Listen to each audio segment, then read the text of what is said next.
ذی الحج کی قربانی تو پوری امت مسلمہ یاد رکھتی ہے، یاد رکھنی بھی چاہیے، جو ایک پیغمبر حضرت ابراہیم علیہ السلام نے اپنے فرزند حضرت اسماعیل کو لے کر گئے اور اللہ تعالیٰ نے ان کے بدلے میں دمبا بیچ دیا جنت سے،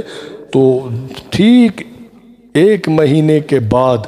یعنی کہ 10 ذی الحج کو ایک قربانی ہمیں یاد ہے جو حضرت ابراہیم علیہ السلام کی ہے، ٹھیک 1 مہینے کے بعد 10 محرم کا بھی دن آتا ہے، اس میں بھی قربانی ہوئی ہے، تو وہ قربانی ہم کیوں بھول جاتے ہیں؟ وہاں تو جانور کی ہم اتنی اچھی لک آفٹر کرتے ہیں، ہم دیکھ بھال کرتے ہیں کہ نہیں یہ جنت سے بھیجا گیا، اس کے بدلے میں اس کی یاد میں ہم یہ قربانیاں پیش کر رہے ہیں۔ وہ تو آل ابراہیم تھی کہ جن کے بدلے میں دمبا آ گیا، مگر یہاں پر تو آل نبی ہے، یہاں پر تو رسول اللہ کی آل ہے، اور یہاں جنت سے دمبا نہیں آ رہا۔ تو 10 ذی الحج سے پہلے جتنے ایام آتے ہیں ان ایام میں اتنا اہتمام ہوتا ہے، جانور خریدا جائے، جانور کو پیار کیا جائے، کھلایا جائے، تو ہم نے کہا 10 محرم سے پہلے کاش آل نبی کے لیے بھی تو اہتمام کیا جائے کہ ان کی بھی تو قربانیاں ہوئی ہیں۔ 10 محرم کو 10 ذی الحج کو قربانی جناب اسماعیل، مگر دمبا بیچ دیا گیا۔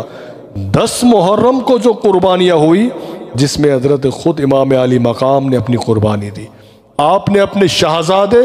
علی اصغر کو پیش کیا، آپ نے علی اکبر کو پیش کر دیا، آپ نے عباس علم بردار کے بازو کٹوا کر یہاں تک کہ جام شہادت انہوں نے نوش فرمائی، آپ نے اپنی ہمشیرہ سیدہ زینب پاک کو ساتھ رکھ کر یہ پیغام دے دیا کہ قیامت تک جہاں میرا ذکر ہوگا تو یہ مت بولنا ہمارے گھر کی ایک شہزادی جو ثانی زہرا ہے وہ بھی اس امتحان میں ساتھ تھی۔ انہوں نے سارا منظر دیکھا، تو لوگوں کبھی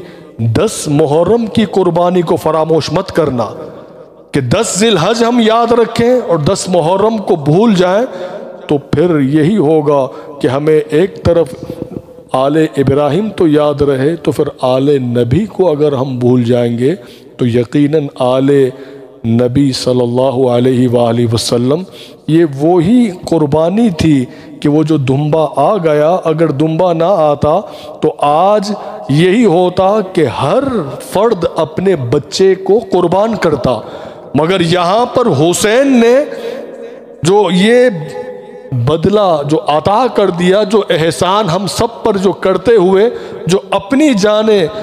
قربان کر دی، اور یہ جو ہے یہ بتا دیا کہ لوگوں جو اسماعیل تھے علیہ السلام یہ بھی نبی ہیں اور حضرت ابراہیم بھی نبی ہیں، اگر حضرت اسماعیل ذبح ہو جاتے، دمبا نہ آتا، تو پھر یہ سنت جاری ہو جاتی کہ ہر باپ اپنے بچے کو قربان کرتا، مگر یہاں پر حسین جتنے بھی بڑے مرتبے پر ہیں نبی نہیں ہیں۔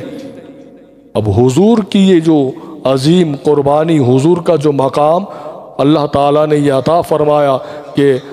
اس عظیم خاندان کو اس عظیم قربانی کے لیے منتخب کر دیا کہ اے میرے پیارے نبی، اب یہ جو قربانی ہے یہ آپ ہی کی اولاد سے ہوگی، آپ کی اولاد دے گی۔